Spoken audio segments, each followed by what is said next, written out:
ourselves. We didn't create math, right? It was just a lot of math existed very before curious, we found it. A lot of very curious people, pre-iPads, they didn't have Netflix to watch. They didn't have anything to watch or do, or all they had was at nighttime they looked up at the stars and they go, you know what? I swear to God, that fucking star was there last year. Yeah. It's like discovery isn't discovery. It's just naming things that like people have. It's just naming, claiming, things. and I mean it's discovery not in the creation sense, but it's discovery in like the sense of like awareness, like oh shit. Well, that's why I was gonna say I'm gonna go backwards and also say it's just naming things. You're right, you know what I mean? Like it's more than just, but that's what it is.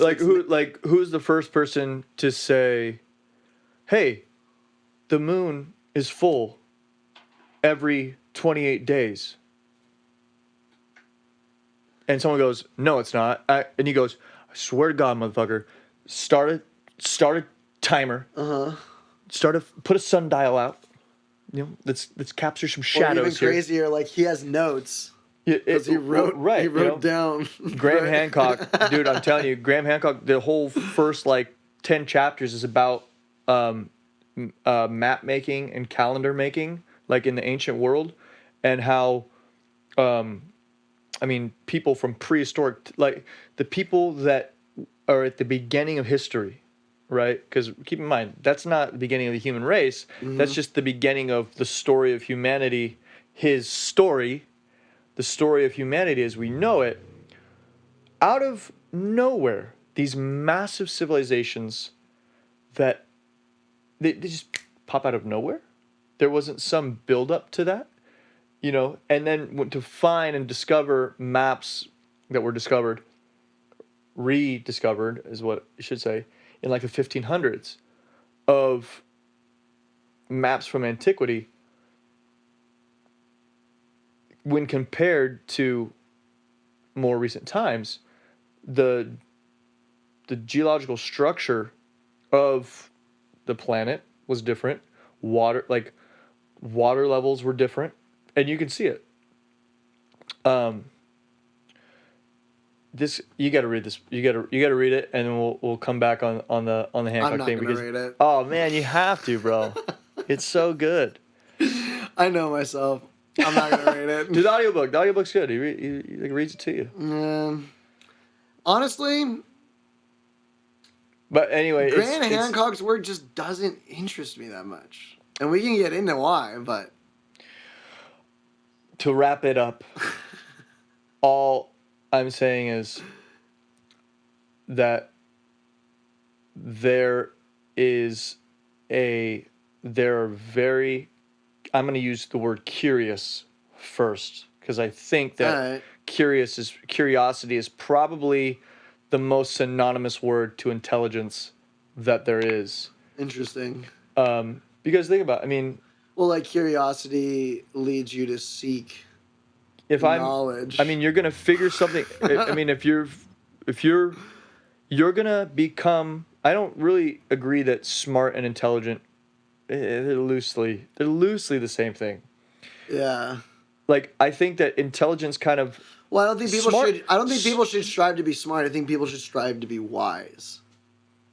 Well, I would agree that has more value than any of it. I would say that intelligence is a byproduct of wisdom. Because intelligence has to do with like connecting dots. Right. Whereas smart is more of like I can perform a function very well. You know, like the conversation of the spider. A spider can weave beautiful webs. Like a dog is smart and connect a dog can go. A dog is smart. Fetch a ball, come back, and do commands when you want it to do them. Right. Right. A dog is smart. You know, and that it like bleeds into intelligence, but then it doesn't keep up because then at some level intelligence has to do with like right. Curiosity is like a carrot on a stick. Well, curiosity is what develops it, right? Because if I want to create a system well, I can't just, it's not just going to make itself. The system is born of, okay, I like doing this. Okay, how do I do it better? What is this? What's this aspect of the thing I like to do? Pretty much, yeah. But carrot on a stick. And that's what leads the progress.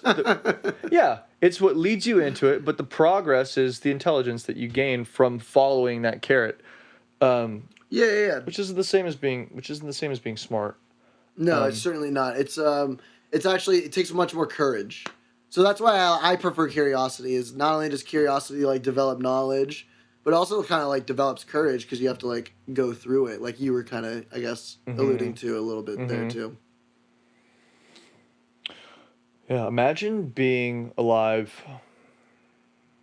let's say, post Ice Age, 9,000 years ago. Dude. No internet, no TV, no radio. Freezing to death. No nothing. Oh, you're in a warm climate. You're in Egypt. You're in Egypt. You're in a warm climate. Okay. And all you have is the fucking stars in the sky. And you just notice, whoa. These things are in the same pattern the whole time. Yeah, that's like gotta be crazy. They keep rotating. I can't even, that's pretty nuts, dude. It's pretty nuts. I always kind of wonder, like, what type of primitive human I would have been. What's the answer? I don't know. You can't know.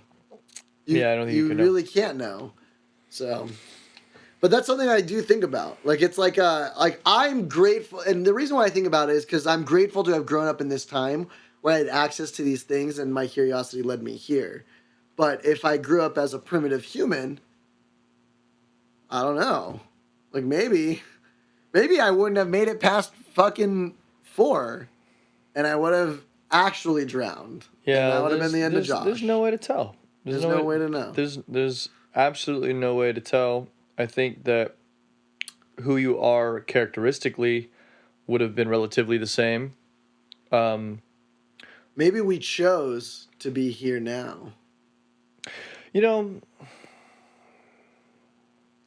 there's a good argument for that. And you hear it all the time in the spiritual community. And